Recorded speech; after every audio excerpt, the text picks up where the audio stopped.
Bugun sizlar bilan hayotimdagi bir muhim voqea bilan bo'lishmoqchiman. Bu to'yimdan oldin edi, taxminan 12-13 yil oldin. O'sha paytda paranormal явление ko'p sodir bo'lgan. Особенно kechqurun, bir kuni kechqurun uyg'onyapman. Qanaqadir suvimiz kelganini his qildim. Oyog'imda vijir как будто ichimdan ruhimni tortib olayotgandek, xuddi bir ichimdan tanam, ruhim achilayotganligini his qildim. Men tushunmay qoldim. Неужели bu azdavo'li ruh yoki неужели meni ruhim tanamdan chiqib ketyapti? Kalima aytishga ulgurmadim. Всё. Men muallaq qanaqadir tepalikda turibman. O'zimni qanaqadir tepalikda his qildim. Birinchi albatta kelgan savol, men o'ldimmi? İkinci kelgan hayolimdagi fikr, неужели men do'zaxga kiraman dedim. Chunki o'sha payt men shirk keltirganman, ritual qilganman, ruh chaqirtirganman. Islomiy ritual bor, shaytoniy ritual bor. Men islomiy ritual qilmaganman. Bu umuman mumkin bo'lmagan, inson uchun xavfli bo'lgan ritual bo'lgan. Boshida bu qanaqa diniy ilmlarim o'sha paytdan bor edi, lekin nimagadir bu narsani gunoh deb o'ylamaganman, bu narsani xavfli deb o'ylamaganman. Aksincha menga qiziq bo'lgan, chaqirib polo chiqqanman. Bu rostdan ruhmi yoki ostimi glubже bilishuvchi rituallarni buzganman.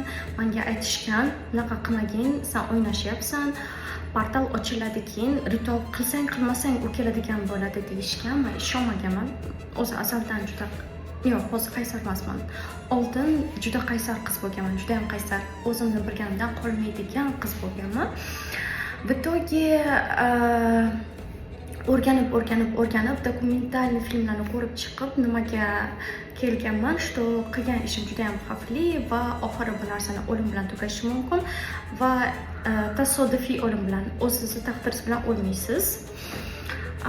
Yo avariyaga uchraysiz yoki o'zingiz osasiz, yo o'zingiz tepalikdan tashlaysiz, shunga o'xshagan podobno o'limlar bo'ladi. Xullas, o'zingizni taqdiringiz bilan o'lmaysiz. Shunaqa konets bilan tugashi kerak edi hayotim. Тут men o'ylayapman, неужели men o'ldim? Неужели men o'z taqdirim bilan o'lmadim? Неужели men do'zaxga kiraman degan fikrlar kelishni boshladi. Shunaqa fikrlardan keyin birdaniga butun vujudimni qanaqadir ilohiy muhabbat o'rab oldi. Birinchi marta bunaqa his-tuyg'uni his qilishim, prям qalbimda Xudoni his qildim. Birinchi marta bunaqa kuchli sevgini his qildim. Bu shunaqa so'z bilan murashga hozir aytyapman. Siz bilan yetkazib bo'lmaydi bu chuvstvani. Bu his-tuyg'uni reально просто yetkazib bo'lmaydi. Bu qanaqa his-tuyg'u? Hamma narsa o'z mohiyatini yo'qotadi. Bu narsani his qilganingizdan keyin umuman hamma narsa o'z mohiyatini yo'qotadi. Xuddi shu narsa bo'ldi men bilan. Hamma narsa o'z mohiyatini yo'qotdi. Men aytdim. O'sha payt Xudoga duo qildim. Ey Allohim, o'lishimga roziman. Ey Allohim, agar do'zaxni menga ravo ko'rsang, do'zaxingga ham roziman. Faqat sendan bittagina iltimos. Mana shu chuvство, mana shu his-tuyg'u menda abadiy qalbimda qolsin. Shu so'zni, shu gapni aytganimni bilaman, tap etib yerga tushib ketdim-da, shundoq o'zimga keldim.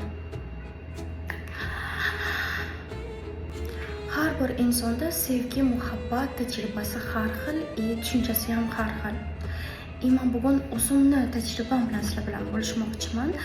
Men parchkalarni kuzataman yoki boshqa insonlarni kuzataman. Boshida men sevaman, o'laman, qolaman deyishadi, lekin qanaqadir ma'noda sevgisi orqali yoki o'sha inson bog'langanligi sababli o'zini kerakli his qilganligi nafs tufayli keyin rashk qilishni boshlashadi, kontrol qilishni boshlashadi, manipulировать qilishni boshlashadi, talab qo'yishni boshlashadi va hokazo. Ikkinchi taraf bu narsaga uzoq chidamasligi mumkin va tashlab ketganda bizning sevgimiz umuman nafratga aylanishi mumkin. Qarg'ashimiz mumkin, mana insonning qadriga yetmadi, ilohim baxtsiz bo'lsin deyishimiz mumkin va hokazo. Ishoninglar, bu sevgi emas. haqiqiy sevgi qanaqa bo'ladi? Uni yo'qotgandan keyin ham o'zingizni yomon his qilmaysiz. Uni yo'qotgandan keyin ham uni eslaysiz va Xudoga shukr qilasiz. Hatto nechidir soniyada men bu narsani his qila oldim deysiz. Buni faqat quvonch va baxt bilan eslaysiz. Ba'zi paytda o'ylab qolaman, o'zi dunyoga nimaga keldim? O'zi hayotdagi missiyam nimada? Juda ko'p o'ylayman bu narsani. Все же qayta o'ylab, qayta bitta xulosaga keldim. Hayotdagi missiyam o'zligimni topish. Chunki inson o'zligini topsa, Xudoni topadi, Xudoni topsa, albatta o'sha abadiy sevgini his qiladi. Men bu narsaga ishonchim komil. Ba'zi paytda bo'ladi, daraxtlarni ko'rsam, shamollarda o'ynab turgan, bunaqa tebranayotgan shamollarni ko'rsam, o'sha sevgini bir qismini, kichkina bir qismini his qilib ketaman. Juda ham quvonib ketaman. Shunday berilib ketaman daraxtlarga qarab. Yana dunyo tashvishi, ba'zi payt biznes, ba'zi payt pul, boshqa balobatlar unutib qo'yaman, uzoqlashaman, o'zligimdan ketaman. Lekin shu narsani xohlardim. O'z ustimda doimiy izlanish, o'zimni doimiy o'rganish va o'zligimni topish. Muhabbat rostdan juda ham boshqacha narsa. Bu narsani his qilib ko'rganim uchun sizlarga aytyapman. Nimani tilayman?